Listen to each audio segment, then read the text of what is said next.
and he's going to talk a little bit about the regulatory aspects of what it takes to launch a CCA. So there you go, Will.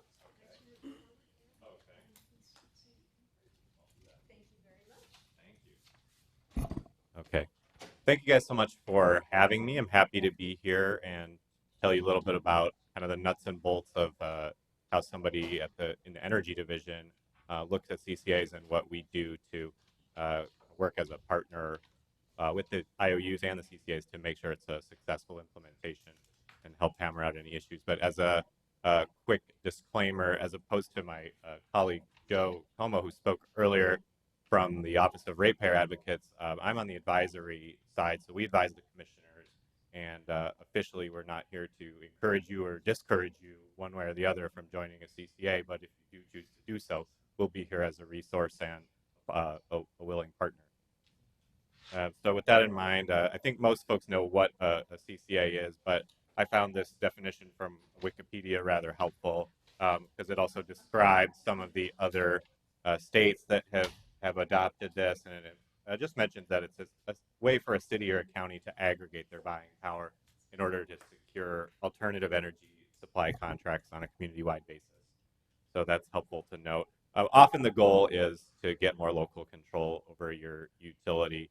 And I think we've seen so far in California that the other goal is more renewable energy than the IOUs. And then in parentheses, I hesitated to put this part in there, but just to give you a preview of possible issues, there's often the critique leveled against CCAs for the use of renewable energy credits, RECs, as whether, not speaking to whether that's valid or not at this point, but just something to be aware of. And another key aspect of CCA in all the states where it's present is the opt-out function. Giving the level of certainty to the CCAs that a certain amount of people, kind of based on normal human behavior, are going to go with the status quo and sign up for your CCA, while some will opt out. This graph, which I borrowed from Neural Energy Info, just shows the basic structure of the three different models we've talked about. You're probably familiar, but I can certainly share this. You can write down the website or share this with you. It's helpful to talk to your constituents about who maybe. I mean, a muni versus an IOU versus CCA is a foreign concept to them. So you can see the main difference, obviously, is just that the CCA purchases the power as opposed to the IOU. So, real quick history of CCA in California. Was alluded to, it's been on the books since 2001. This was the legislation that passed it. Recently been strengthened and implemented further, championed by Senator Leno in SB 790. And that legislation also required the PUC to institute a rulemaking to set forth a code of conduct for the IOUs to follow in their relations with the CCAs. And that was the resulting CPUC decision in 2012. Some highlights of that code of conduct, which I think are important to note, you sort of have these tools or fail-safes at your disposal as a CCA is one that the incumbent utility is significantly limited in the terms of what marketing and lobbying they can do against you. Also, there's limitations on not being able to discriminate against the customers who choose to leave the IOU bundled service. They can't tie certain benefits to staying as a bundled service provider, since they are going to still be IOU customers for transmission and distribution. Also, there's the requirement of the CPUC to conduct biannual audits of utility compliance with this code of conduct starting next year, and we intend to do that. But in general, as far as CCAs go, the CPUC has what I call a fairly light regulatory touch. Once you kind of go CCA, in many respects, we don't set your rates, and in some respects, you're out on your own. But that's not entirely the case. This is a messy slide, but it's just kind of quoting this PU code, and I put in bold some of the things that we look for from a compliance basis in your implementation plans and revised implementation plans when, say, a Sonoma or a Marin comes to us with significant revisions.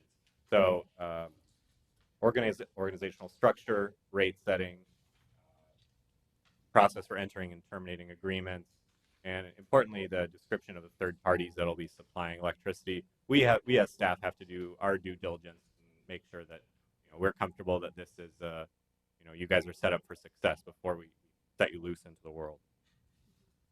Continuing on with my light regulatory touch, these are a few other things in the statute that are in there. You have to provide for universal access, reliability, equitable treatment of all classes of customers, and any other requirements established by law or regulation.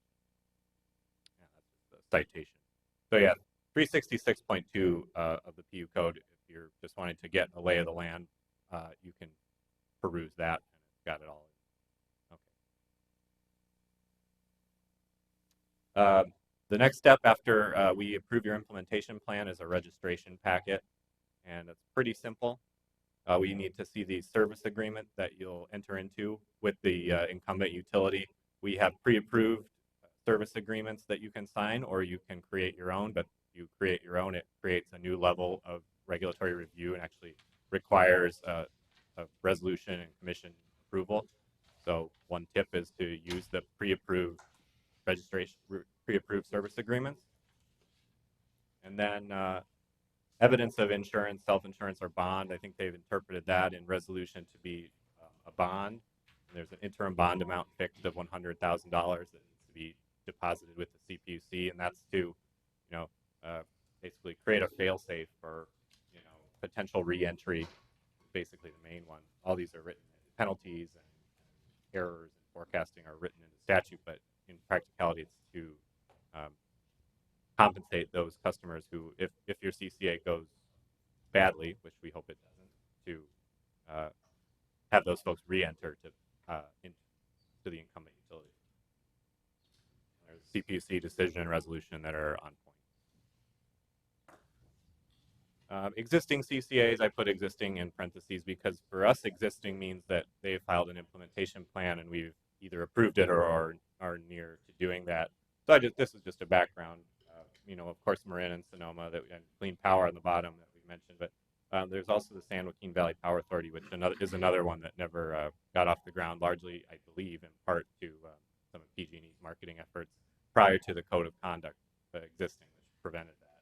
And then you can also, one interesting thing we're excited about is Lancaster. Lancaster is a city in Southern California, which we're reviewing their plan right now, going back and forth with them on a few little issues, but in all likelihood, they'll be serving load in the beginning of 2015 and become the first CCA in Edison's territory.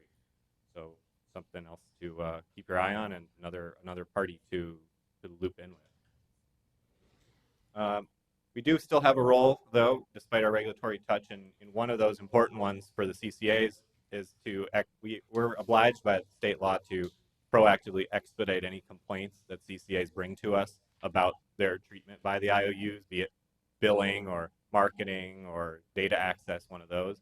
We're fairly lucky that for the most part we haven't had any formal complaints filed. We will get the occasional informal complaint, a phone call or an email, and we'll kind of work. So the way we handle those is to informally mediate that dispute, and sometimes I feel like a bit of an umpire in baseball. But we've been fairly helpful, we've been fairly successful implementing it and hammering out issues informally and quickly. So I welcome you to contact me at the Commission with questions. This is my email address and phone number, and the website here is the CCA page. The CPUC has a dedicated CCA page with helpful documents and links, and we're here to be a partner and a source of help. Not a partner maybe in the sense you're thinking of, but a source of information, and we're just excited to see the face of the utility industry changing. Thanks so much for having me. Sure. Nice to meet you.